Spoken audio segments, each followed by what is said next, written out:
అలా పెట్టుకొని ఉంటున్నావు. నాయకుడు లేని జనులు అంట ఏమంట చెడిపోతారు అంట. నువ్వు చెడిపోయేటువంటి స్థితిలో ఉంటావా? నాయకుని మాట వినవా? నాయకులు నడిపింపు ఉండకూడదా నీకు? నాయకుల నడిపింపు ఎప్పుడు నీకు కష్టంగా ఉంటుందా, బాధగా ఉంటుందా, ఇబ్బందిగా ఉంటుందా, ఇరుకుగా ఉంటుందా, నీ స్వేచ్ఛ హరించిపోతుందా? అర్థమవుతుందా? దేవుడు ఏదో ఒకరోజు తీసి ఆ అగ్నిగుండంలో పడేసి ఒక మిషన్ని చేసుకొని పెట్టుకుంటాడు. ఆ మిషన్ ఏంటో తెలుసా? చెప్పిన మాట ఏంటది? అర్థమవుతుందా? ఈ భూమి మీద ఉన్నటువంటి మగవాళ్ళు కూడా రాబోయే రోజుల్లో భార్య అనబడిన మిషన్లు పెట్టుకుంటారు. చూడండి, మరి భర్త అనబడిన మిషన్లు పెట్టుకుంటారు. ఎందుకంటే మనుషులకి మాట వినేటోళ్ళు ఇష్టం. నీకే ఆ బుద్ధి ఉంటే నిన్ను సృష్టించిన దేవునికి ఎంత ఉండాలి? నీకే నా మాటే వినాలి అన్న బుద్ధి నీకుంటే, నా మాట వినాలి అన్నటువంటి స్వభావం నీకు ఉంటే, నా మాట వినడం లేదు అని అంత బాధపడిపోతుంటే, నా మాట నెగ్గడం లేదు అని, నాకు ఇష్టమైనది ఎవరు అంగీకరించడం లేదని నువ్వే అంత బాధపడుతుంటే, దేవునికి నీ నుండి వచ్చేటువంటి వ్యతిరేకను బట్టి దేవుడు ఎంతగా ఉండాలి? నీ మీద ఎంత కోపం ఉండాలి? నేనేం చేస్తావు? తుడిచి వేయాలనిపిస్తుంది దేవునికి. నీ రూపంలో ఒక మిషన్ చేసి పెట్టుకున్నా సరిపోద్ది. అర్థమవుతుందా? దేవుడు ఏదైనా క్రియేటివ్ చేయగలడు.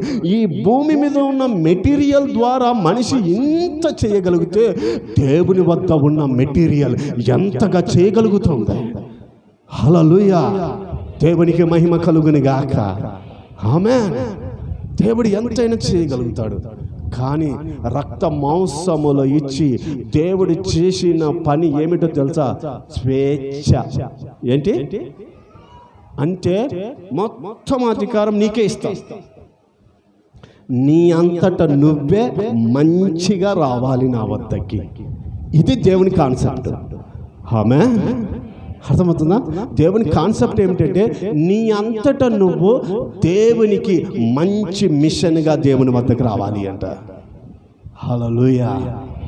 అంటే దేవుని మాట వినేవాడిగా, దేవుని మాట వినేదానిగా, దేవుని మాట తప్ప వేరొకటి లేని దానిగా వాడిగా రావాలి అంట.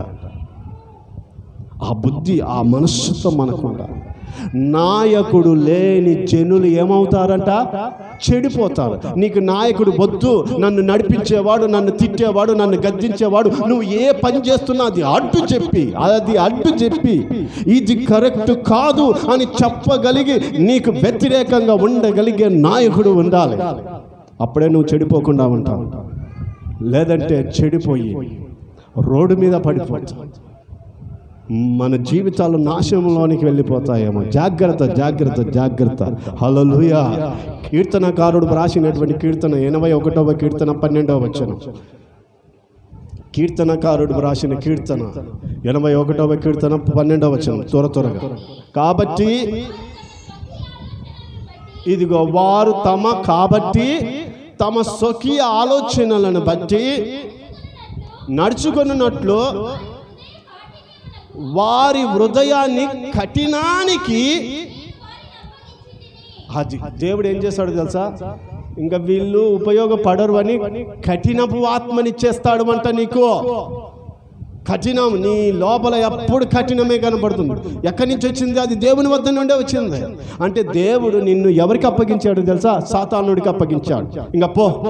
ఇక నువ్వు మాట వినవు, కానీ నువ్వు ఎప్పుడైనా సరే నీ ఇష్టం వచ్చినట్టు చేసుకుంటావు, ఇక పో అని కఠినమైన ఆత్మకు నిన్ను అప్పచెప్పేశాడు.